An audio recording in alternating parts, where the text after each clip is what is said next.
Hi everyone, and welcome to another review of those awesome Jakks specific figures. In this video I'm going to take Finn out of his box. Let's have a look at his packaging. Now I didn't get the Jakku Finn from Hasbro. This blaster is included, yes. And I think this one, I found this one and I think this one just looks even better. Also he's bigger. So he has those 7 points of articulation and this one is 18 inches tall. I don't really know how frequent this figure is. I don't really know if he's kind of rare or maybe pretty easy to find. I have no idea. But I think this, well, he's a pretty likable character and I really like the look of the figure. Look at him.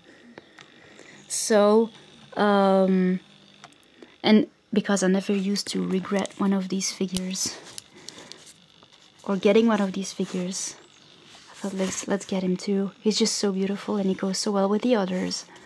So this is the Jakku Finn with his resistance jacket. Now let's have a look at him.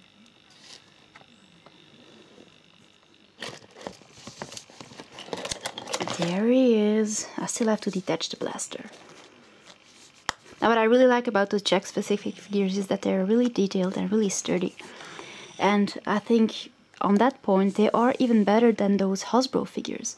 So that's why I got Finn from that assortment instead of from the Hasbro figures. The only Finn I actually had or have been getting is this one from the Hasbro assortment.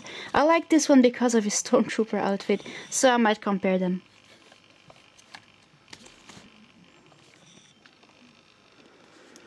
And this is what his face looks like, so it's actually pretty realistic compared with the face of the actor.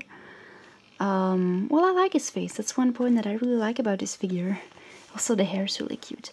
And I just love the plastic of this figure. This figure can really take something. It's really hard and really sturdy.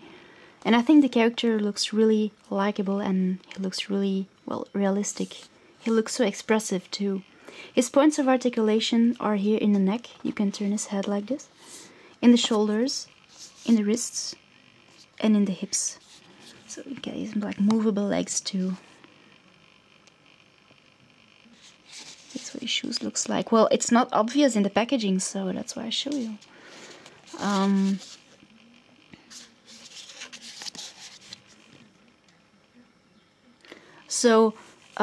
Of course you can see all those little holes in his back and in his shoulders.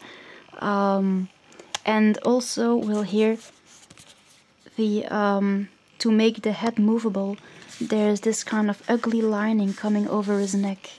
But of course, if you want to make this figure having those features, it's pretty impossible to make it in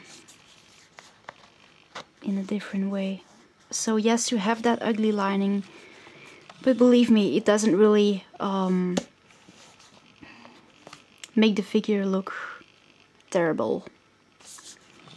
Don't worry for that. It's really an awesome figure. I have been, well, this is actually the only Finn I've been getting. Wait, except from this one. Now I like this one because of his Stormtrooper outfit, and I'm going to show you those faces next to each other. I think this one looks a bit more like the Disney Infinity one. I'm not so sure, but I think the right one looks a bit more realistic. The hair is kind of similar, but of course here you don't have the lining because of the Stormtrooper armor. And that's what I actually really like about this Finn, that this one has a Stormtrooper outfit, while the other has his Jakku outfit. Now this one has like no head articulation, and only has articulation in his shoulders and in his, well, he drops the blaster, in his hips and in his wrists. Well, this one holds the blaster pretty easy. While about the weapon of the big one, I think I'll use my hairdryer trick again because it's really hard to introduce the weapon into his hand. So I'm going to show you the weapon. The plastic is, I would call it, less sturdy than for the bigger figures. Now actually, also the smaller ones have sturdier weapons, like the Stormtrooper and Captain Phasma. They have really nice blasters. but this blaster is even more breakable, even though it's really broad and, well, it's hard to break. So of course only if you really abuse it. So it's a pretty good looking weapon. Look at all those little holes all over him. It's pretty funny. He has quite lots of them, even on his butt, so they have really a view for details. Well, I like the way the jacket is hanging over him like this. It's really well made. And I just introduced the weapon into his hand, and, well, I would suggest use warm water or a hairdryer to introduce the weapon, because it's pretty hard on my figure. I don't really know how it is for yours, but there's just one way to introduce the weapon into his hand. Look, he also has his finger on the trigger, and the weapon fits in perfectly. So actually that's quite clear how to do it. And he points the weapon in the right direction. Really like downwards. Maybe I can just put him here. For example, my stormtrooper Finn here. Well, he has quite the same, but he dares to drop his weapon, so just make sure to not lose it.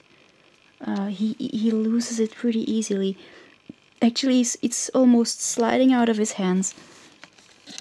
So sometimes I just have to re-push it back. But also he points the weapon in the right direction. It's not like for my Captain Phasma figure, who has actually the problem that she points her weapon in a pretty weird way. But that's because of her hand, see? It's her hand. Just to make you have a look, the hand points in a weird way too. So when you introduce the weapon, it makes it hard for this figure to hold her weapon in the right way. So it's pretty weird looking. But yeah, she's pretty big. Well, she's the largest one of all those small figures from Jakks Pacific. So as actually you can see, Finn holds his weapon in the right way. Now, I really hope you enjoyed this video, and I really hope this review was quite interesting. I definitely recommend this guy, and all the others actually.